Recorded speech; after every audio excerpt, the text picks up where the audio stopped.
pólvoras do mundo atual, né? Assim como o leste europeu, né? Os Balcãs foram um barril de pólvora da Primeira Guerra Mundial, onde morreu Francisco Ferdinando, onde toda a Primeira Guerra Mundial começou.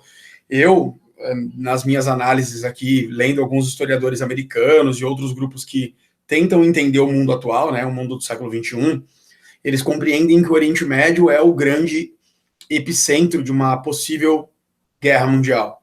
E nós já vimos isso na Síria, né, na Guerra da Síria, e nós estamos vendo as tensões entre os palestinos e israelenses há muito tempo, e parte dessas tensões entre palestinos, né, e israelenses está no sul do Líbano, esse país que acabou de ter essa mega explosão, todo mundo acompanhou, né, e está acompanhando ainda, que já ceifou mais de 160 vidas e 6 mil feridos, né?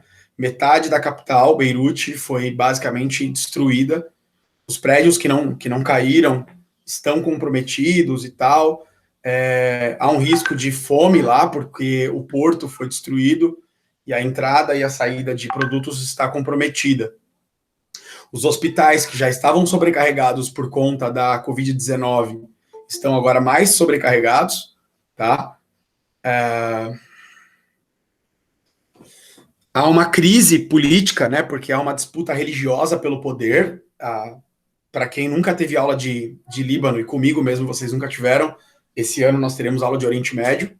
Faço questão de não deixar passar de forma nenhuma uma atenção especial à Primavera Árabe, as guerras entre árabes e israelenses, e os conflitos gerais, guerra da Síria, tal, outros conflitos no Iêmen, por exemplo, e tal.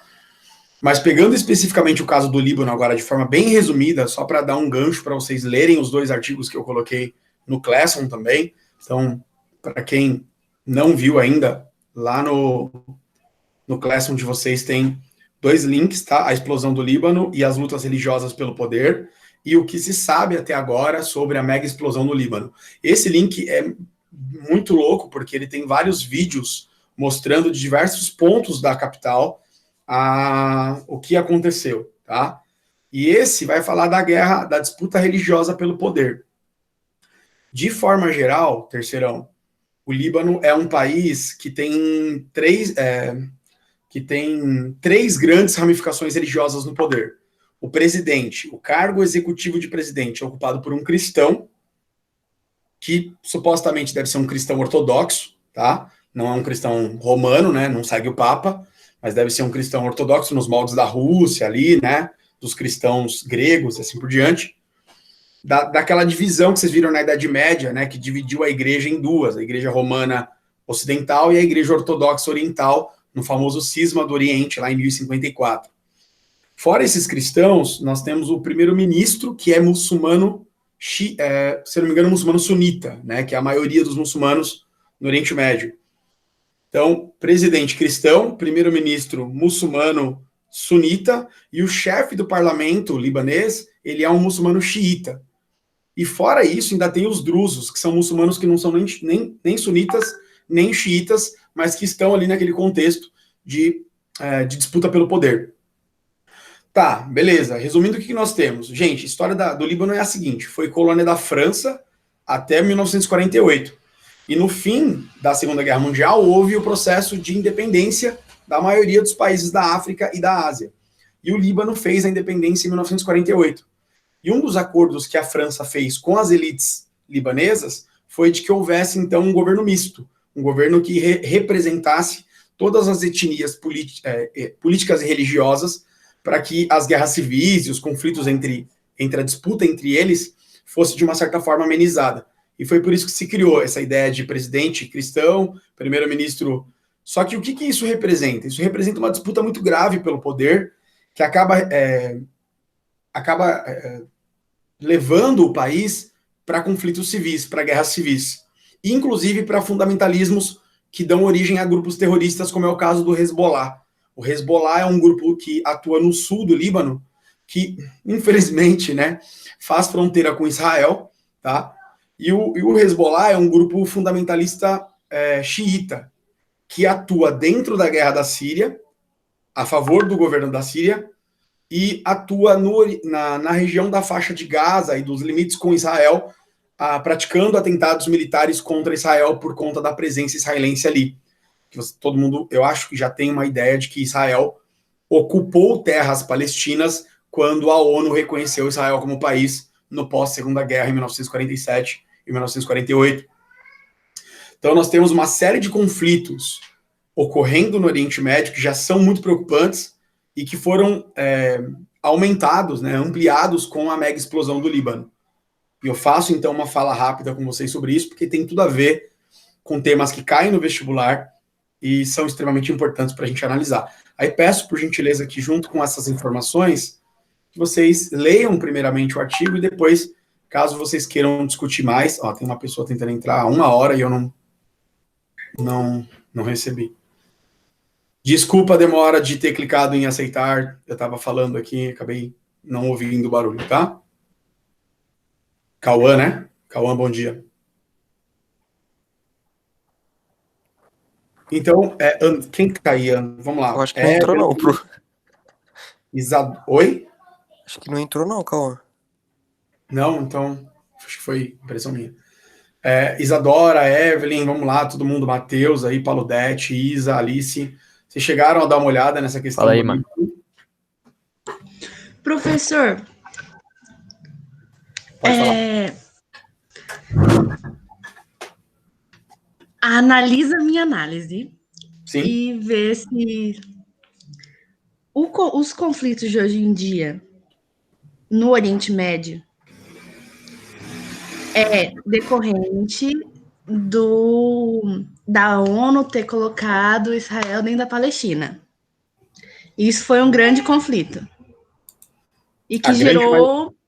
A grande maioria deles. Isso. E a Segunda Guerra foi também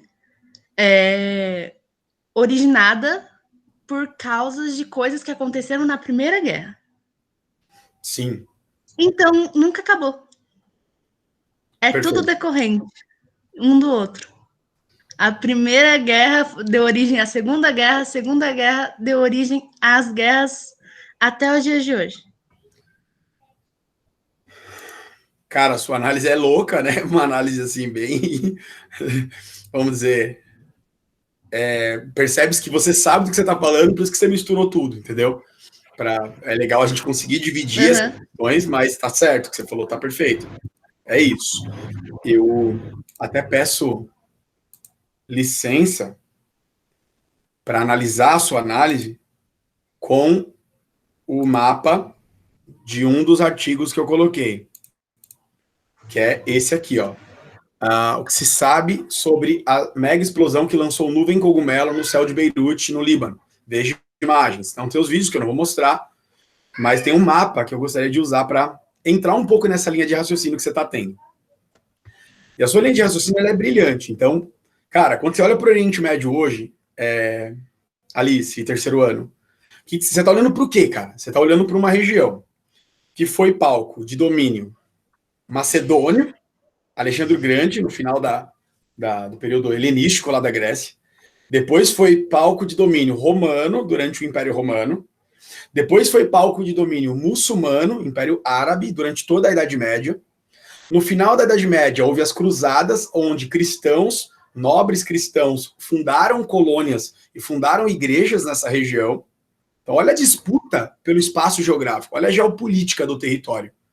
Então, geopolítica significa disputa pelo espaço, disputa pelo território. Essa disputa pelo território, ela pode apresentar guerras, conflitos armados ou não. Ela pode ser manifestada através de arma ou manifestada através de acordos, ou até mesmo através de compras, né? Quando um país ou um território paga uma indenização para outro país e outro território e compra, vamos dizer assim, uma parte das terras, como foi o caso do Alasca, né? Da Louisiana, alguns territórios dos Estados Unidos, por exemplo, são típicas regiões compradas, outras tomadas por guerra, como Texas e Cidade do México, né? Foram tomadas por violência. Voltando para o Oriente Médio, depois do Império Árabe, depois das Cruzadas, nós temos o quê? 1453, Império Turco-Otomano. Os turcos e otomanos dominam esse território. Esse território ficou sob posse do Império Turco-Otomano de 1519 até o final da Primeira Guerra Mundial, até 1918.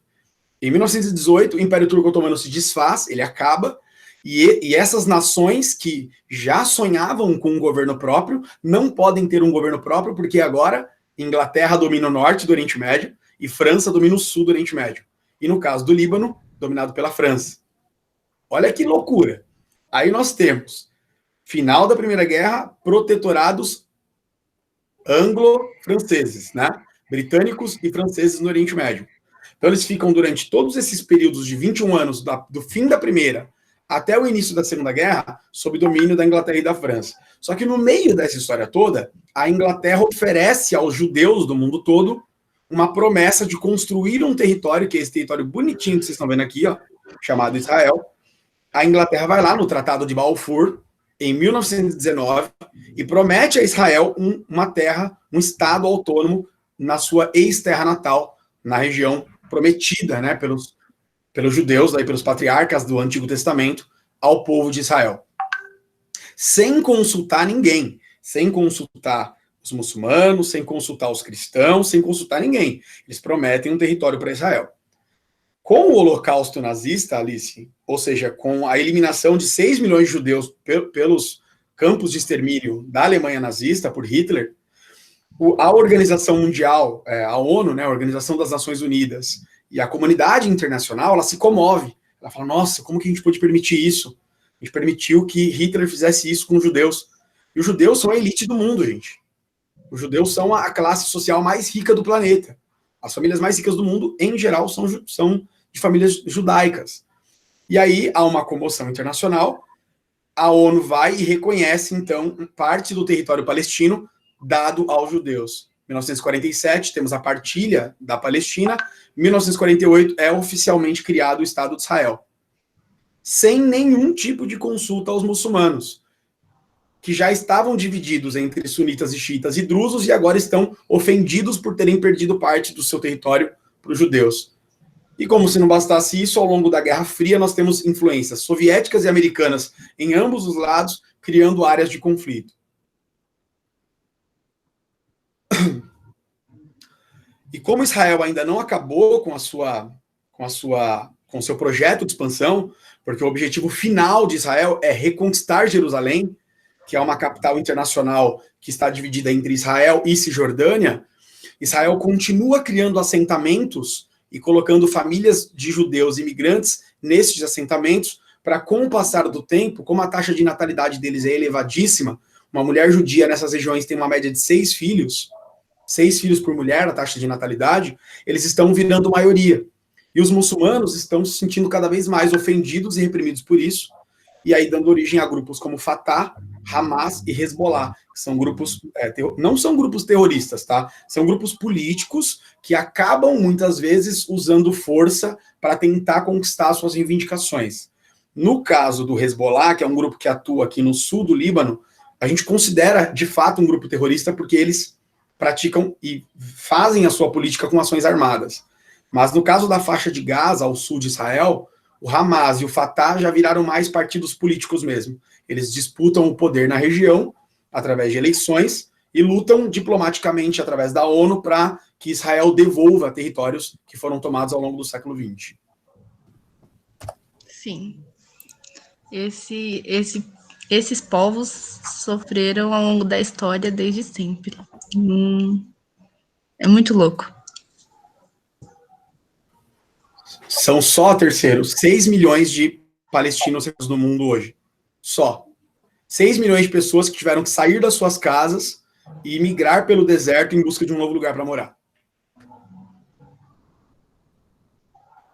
Caraca. Eu não sei a sensação que você tem quando a gente lê uma coisa dessa, ouve uma coisa dessa e visualiza uma coisa dessa. Mas a minha é uma situação assim, eu tenho calafrio, sabe? Me dá arrepio, porque pensa, sei lá, Mauá invade Ribeirão e toma as terras de Ribeirão. Pensa de uma forma bem ridícula, assim, bem nada a ver, mas tentando associar o que a gente está falando. Não, e isso é até uma coisa que podia ter acontecido, né? Porque a ONU ofereceu uma parte do Brasil para os judeus. Então, se eles tivessem escolhido uma faixa do Brasil, ia estar acontecendo isso. Aqui. Sim. Pensa nas pessoas que foram expulsas das suas casas por causa do Rodoanel, entendeu? Sim. Muitas pessoas perderam suas casas por causa do Rodoanel. Aonde o Rodoanel passou, quem tinha escritura foi indenizado, quem não tinha foi expulso e ponto. Sendo que a terra tem que ter função social. Está no artigo 5º, que você tem direito a um pedaço de terra ou para morar ou para produzir.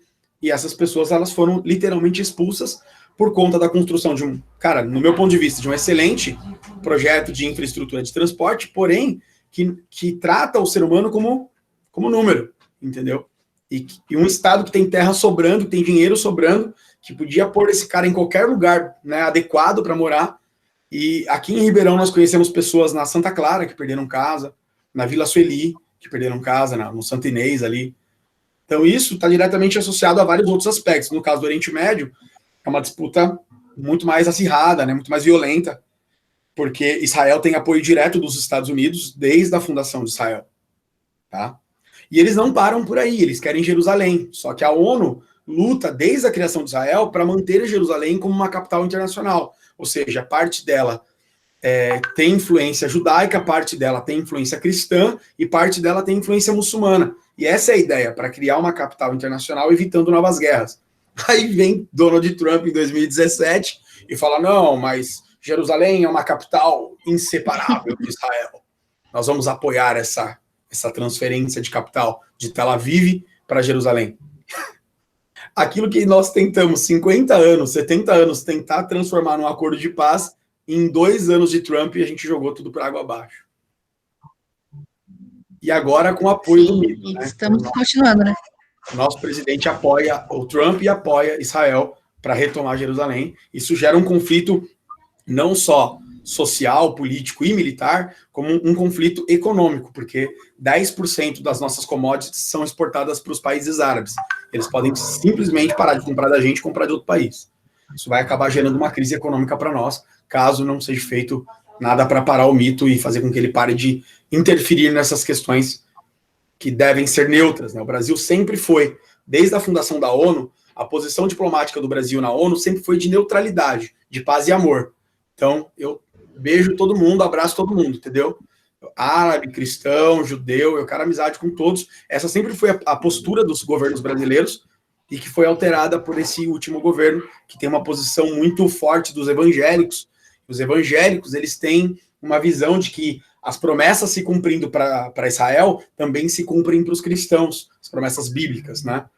E só que isso não pode ser feito dessa forma, né? Os estados hoje são laicos e isso está gerando guerra, está gerando mortes, está gerando crises. Então, não dá para tratar a religião de meia dúzia de pessoas como política de Estado, né? E uma das maiores empresas do mundo vai lá e desconsidera o território palestino. Isso, assim, não tem nem como descrever. Né? Porque, assim, querendo ou não, agora a gente vive com o GPS, né? Você vai colocar uma entrega na sua casa, você vai ter que colocar Israel, você não vai ter que colocar Palestina. Perfeito. Perfeito. Muito bem. Cara, melhor do que eu imaginava, Alice. Muito feliz, cara, de ver sua participação nesse tema. Muito, assim, correta a sua linha de raciocínio, tá? Você explicou do seu jeito, bem brevemente aí, mas perfeito, tá? Tá bem de acordo. E aí tem um historiador americano, para terminar esse assunto, tem um historiador americano de uma escola tradicional aí de historiadores dos Estados Unidos, que ele tem uma teoria, não é dele só, tem alguns grupos de pensadores que pensam nessa teoria, que dizem o seguinte, Alice, os Estados Unidos têm uma eu não sei como dizer esse termo, mas seria tipo como se fosse uma ordem ideológica americana, que para cada 60 a 80 anos há um grande conflito. Então, eles vão tentando tratar todo mundo com diplomacia, com acordo, mas de 60 em 60 e 80 em 80 anos, essa diplomacia ela simplesmente desaparece e os americanos decidem partir para a porrada. Uhum. E aí nós temos as guerras mundiais. Aí nós tivemos a independência dos Estados Unidos, 1776, que separou, né, as 13 colônias da Inglaterra. Depois nós tivemos a Guerra Civil Americana, Guerra de Secessão, 100 anos depois, 1865, 80 anos depois, né? 90, na verdade. Depois nós tivemos a Segunda Guerra Mundial. A primeira, os Estados Unidos entraram no final para salvar o dinheiro que tinha investido na Tríplice Entente. E na segunda, eles entraram porque o Japão atacou Pearl Harbor. Vocês vão ver isso em breve na apostila de vocês. E esse historiador, ele faz o cálculo, e o cálculo dele é perfeito. Ele é quase como se fosse um profeta historiador, assim, meio que guru. Os cálculos são perfeitos. De 80 em 80 anos dá merda. E nós estamos nesses 80 anos. Ah, legal. E vocês estão vendo o quê? Guerra comercial com a China, apoio incondicional à transferência da capital de Israel, que gera conflito com o Oriente Médio, e conflitos com a Rússia, que nós tivemos, né, algumas faíscas rolando aí entre Rússia e Inglaterra, Reino Unido, e Rússia e Trump, Estados Unidos, nos últimos 3 anos, 2017 para cá. Então, e o historiador alega que nós estamos exatamente nesse período de que a diplomacia é colocada de lado e vamos sair na mão, que já era. Sim, né? E a Rússia vai lá agora e coloca o nome da vacina de Sputnik. Colocando assim, ó, estamos numa nova Guerra Fria. Não, total. Guerra Fria 2.0, né? Pela tecnologia 5G e outras tecnologias, e Guerra Fria tradicional mesmo, que é a disputa de poder entre Rússia e Estados Unidos. E agora não é mais Rússia e Estados Unidos, né? Porque Índia tem arsenal nuclear, China tem arsenal nuclear, o Irã diz que não tem, mas possivelmente tem alguma coisa de arsenal nuclear. Israel diz que não tem, mas a gente sabe que tem. Então, a Coreia do Norte está lá, a gente não sabe se o Kim Jong-un morreu, se não morreu, se está doente, se não está doente. Quer dizer, o mundo tá de ponta cabeça. E para ajudar, para temperar tudo isso com azeite, dendê, a Covid-19 matando muitas pessoas por aí. Só melhora. Vocês são o terceiro da mudança de paradigma no mundo, né? Existia uma sociedade antes da Covid e vai existir uma sociedade depois da Covid. Então, vocês são esse ensino médio aí que estão saindo para a vida debaixo de uma transformação mundial. Estamos criando um trauma juntos, Pro. Verdade. Beleza para todo mundo, Gi? Para você, Bertoldo, tudo tranquilo? Deu para entender o que eu expliquei aqui? Aham. Gente, esse assunto é fundamental, tá? Para o nível de ensino médio, de terceiro. A maioria dos grandes vestibulares cobram conflitos geopolíticos no Oriente Médio. A Primavera Árabe é um dos temas que mais cai, mas vai aparecer, né, o conflito árabe-israelense sempre também, tá? Então, acho que a gente teve um contexto aqui bacana, aproveitando, né, que infelizmente ocorreu essa tragédia, né, que foi a mega explosão do Líbano, para fazer um link com vocês. E como vocês vão ter a prova da Val, vou pedir para vocês tomarem uma água, né, darem uma refrescada aí, e a gente começa o texto do Anísio Teixeira. Completou-se 120 anos de Anísio Teixeira, que é o criador da escola pública do Brasil. Tá? Ele foi um dos principais pensadores e juristas da década de 30 do governo Vargas, que faziam parte do movimento chamado Os Pioneiros da Educação, e ele é o criador da UNB, Universidade de Brasília, da Universidade do Distrito Federal, que era o Rio de Janeiro na época, que era a capital do Brasil, e entre outras escolas que ele criou, e a gente vai falar um pouquinho sobre quem foi esse cara, o que ele pensa, afinal de contas, o INEP leva o nome dele hoje, né? O órgão que faz o Enem carrega o nome dele, e muito pouco se fala, né, desse cara no Brasil, e eu gostaria de caminhar com vocês um pouquinho sobre a vida dele, depois sobre a vida do Paulo Freire, os dois juntos são os grandes patronos da educação brasileira, e depois terminar falando um pouquinho do currículo da escola básica do Brasil. Por que o nosso currículo é tão extenso, mas ele não é o único, né? Outros países têm currículos extensos também. Muitos alunos reclamam, muitos professores e muitos políticos reclamam que o nosso currículo poderia ser um pouco mais robusto e a gente daria espaço para formação técnica, profissional, etc. e tal. E eu sei que o terceiro ano é uma sala muito crítica. Eu gostaria de ouvir o comentário de vocês, a reflexão de vocês, se vocês consideram que o nosso currículo é bom, é ruim, é médio, se ele poderia melhorar, aonde, quais matérias que poderiam ser tiradas, não falem que é a minha, tá, por favor. E quais matérias poderiam fazer parte do currículo das escolas básicas do Brasil. Quando a gente fala em escola básica, né, do ensino fundamental 1 até o ensino médio, tá? Essa escola básica de forma geral. E aí, se vocês puderem já dar uma lida nos textos para a gente poder melhorar a discussão, eu agradeço.